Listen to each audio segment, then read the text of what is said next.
So we're talking with Michele Bachmann. She's been keeping us informed on the globalist agenda, of course, to steal our medical sovereignty. And we're so grateful to God that the World Health Organization's recent pandemic treaty failed, but the fight is far from over.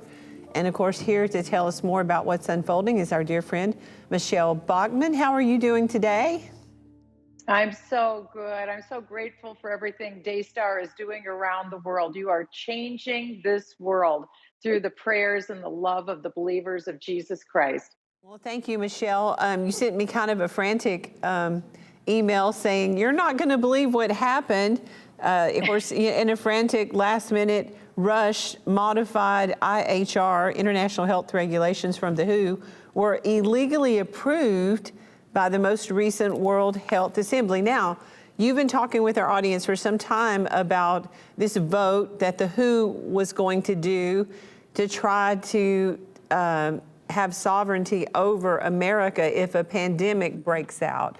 And you got lots of congressmen, others involved to stop this. So give us an update on what happened when they met together.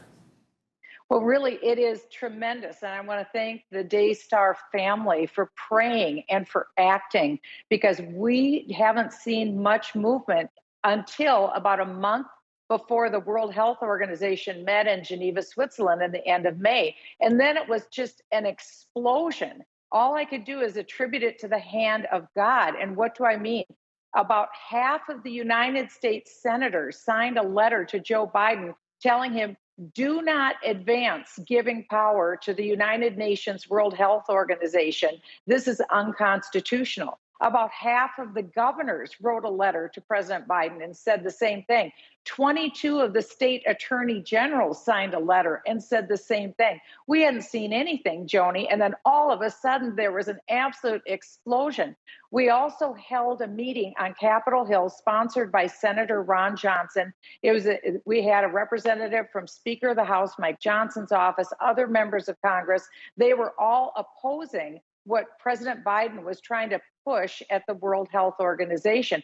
And we had members of parliaments from all over the world coming out for the first time opposing this effort. There was a huge outdoor protest in Geneva, Switzerland, telling those people who met at the United Nations, we don't want you to create global governance or to have power over our healthcare in our nations. Well, nothing happened. There was no global pandemic treaty, but they did change at the very last minute a couple of amendments to the international health rules. These are pretty profound changes because it would change the World Health Organization away from just being an advice-giving body that nations could ignore to actually having power to say you can't travel unless you have agreed to all of the shots or vaccines that the WHO tells you you have to have. This has never happened before in history where something like that would happen. Now, this happened at the last minute on Saturday night. There was no vote. It was just like a magic wand had been passed over it, and it was deemed passed. In other words, somebody just said, poof, it passed without a vote. So that was a phony passage, and it's something that we have to continue to fight. But the most important thing on the front deck right now is that we, here in the United States of America at least, and I know, Joni, you go all over the world with Daystar, but at least in the United States of America, we have an election coming up this fall, and we couldn't have a greater compare and contrast. The global government is being pushed by the Biden administration. I'm not being partisan when I say that. It's just a fact. So they're pushing for global governance, which means we would lose our power as a country to make the laws that we want to live under. We'd lose our freedom. But President Trump already, when he was president, and he will be the nominee, it looks like, for the Republicans, he already pulled the United States out of the World Health Organization because he saw how dangerous this movement was toward global government. So we have a real choice this fall. But for people to actually take action, they need to first register to vote in their state.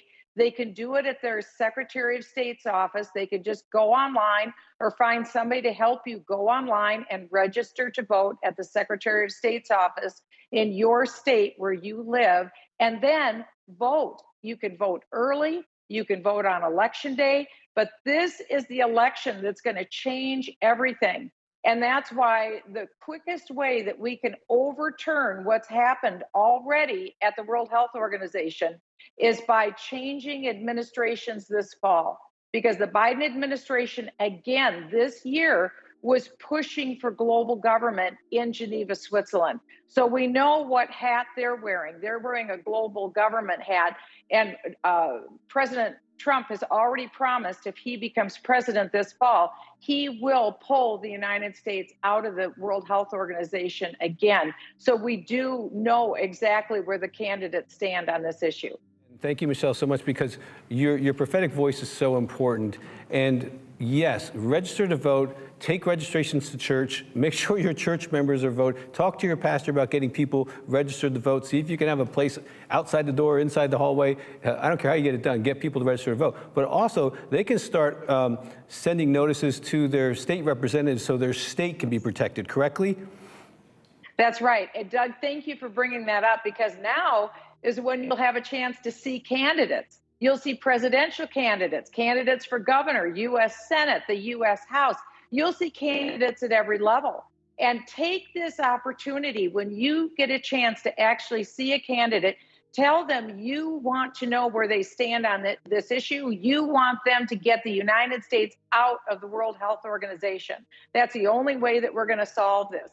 So you can write, you can email, you can leave phone calls. These are all very effective.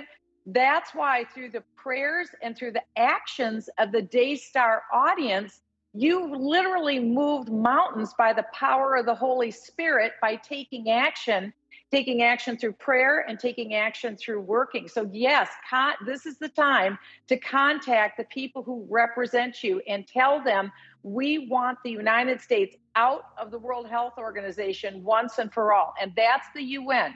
The World Health Organization is just the healthcare face of the United Nations. And as everyone knows, the United Nations is anti-Israel. It's filled with corruption. And members of the UN actually participated in the massacre on October 7th in Israel. So this is not a good organization. We're with you, Michele. And right now, Daystar family, if you would just take a moment with Michele and I and say, Lord, protect all the nations from being governed by anything that's evil. And help us, Lord, to take the responsibility in America to vote, in every free nation to vote in a way that pleases the Lord. Thank you, Michele, for keeping us informed on this.